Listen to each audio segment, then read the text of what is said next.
car to go is the Shortquattro. This in the hands of David Kedworth, this ex-Valterol car. Despite the power, despite the aggressive aero, it just came up short against the Peugeots and the Lancias, really, of its time. It had occasional victories, but it really got its biggest success, I guess, when Valterol went to Pikes Peak in 1987 and won the event that year, and that opened the floodgates to more rally and rallycross teams going to have a go.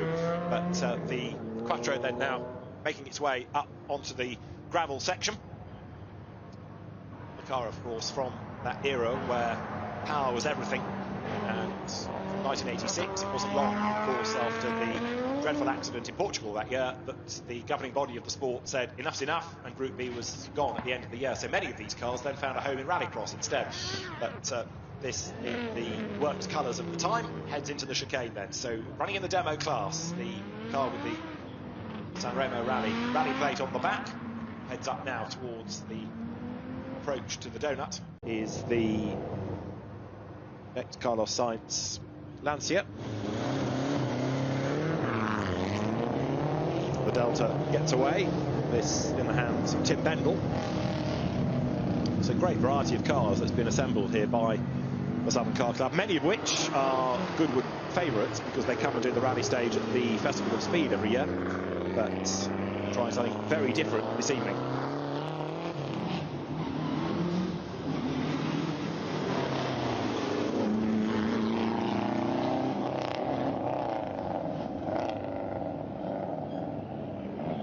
So the Lancia perhaps being a little cautious. This is, in fairness, out of the demo category rather than the full timed runs.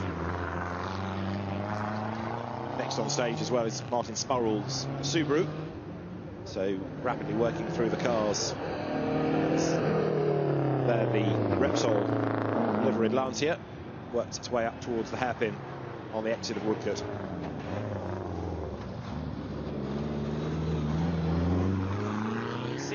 .2 for Andy Traynor and Tanya Short. Now, the next car that we get to should be the John Saunders Tony Hart Lancia Delta S4 here, the Lancia Delta Integrale, that really did rip up the form book of Group B rallying when this car came along at the end of 1985 with its turbocharger and supercharger, and Henry Toivonen blitzed everybody on the RAC rally that year. Austin Rover, that had debuted the 6R4, for example, suddenly had to think, oh, maybe we're going to come up short here, and this instantly became the benchmark. Audi and Peugeot had done the bulk of the winning up to that point in Group B, but when this Lancia came along, it was Lancia's first four-wheel drive effort on the back of the two-wheel drive 037. It soon became the car to beat, and it pushed the boundaries going into that rather horrific 1986 season. A very cautious descent here, though, from John Saunders as he drops down once more towards the tarmac. The car only actually won the Delta S4 5 World Championship events, but as I say, it certainly set the tone, and it perhaps became the most outlandish car with the almost dragster-like back end, and all quickly drove out of the gravel trap again with their four-wheel drive, leaving marshals with nothing to do. Away goes the 205 T16, the ex-Ewa Kankkunen car, which is being driven by Lee Kedworth. So this is the T16 E2, the second generation with the extra front aero, the big rear wing on the back. It was Ari Vatanen that debuted and showed instantly the pace of the 205, but the world champion that drove one initially was Timo Salonen, and then Ewa Kankkunen took the 1986 crown after the exclusion was overturned of Peugeot from the San Remo rally. Marco Allen thought he'd won it, as he went off and did, not many people did, but he did, the Olympus rally in America at the very end of the season, and got enough points to win the championship. But when the officials overturned the exclusion of the 205s from San Remo, Kankkunen got his points back and ultimately won the championship, so Marco Allen was never World Rally champion.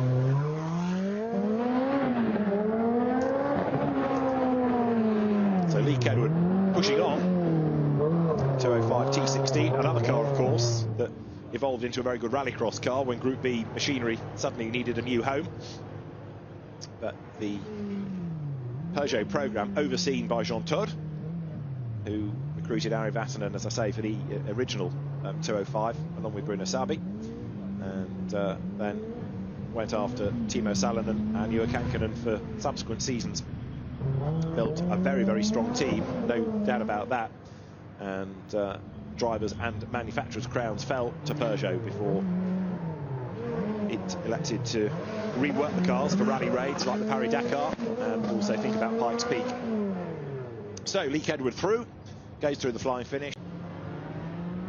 Next one through the tunnel, that's going to be the Stuart Larby ex-Tony Pond 6R4 in the computer vision colours.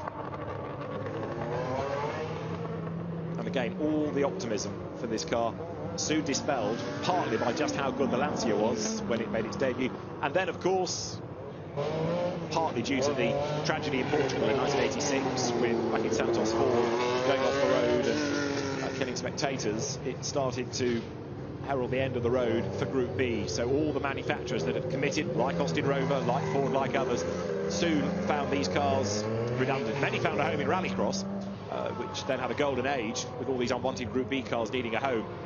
But Austin Rover never really got the chance because it was a season that then had a rule change at the end of '86 that was never then able to reflect what the car could have done. Do we have a change in the conditions as well? Looking at the headlights, are they picking up one or two spots of rain maybe now?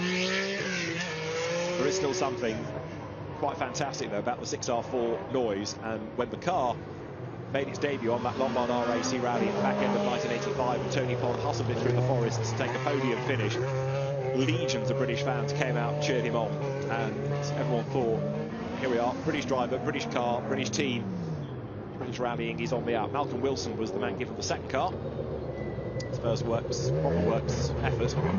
So down the dip comes Stuart Larby, makes the run up.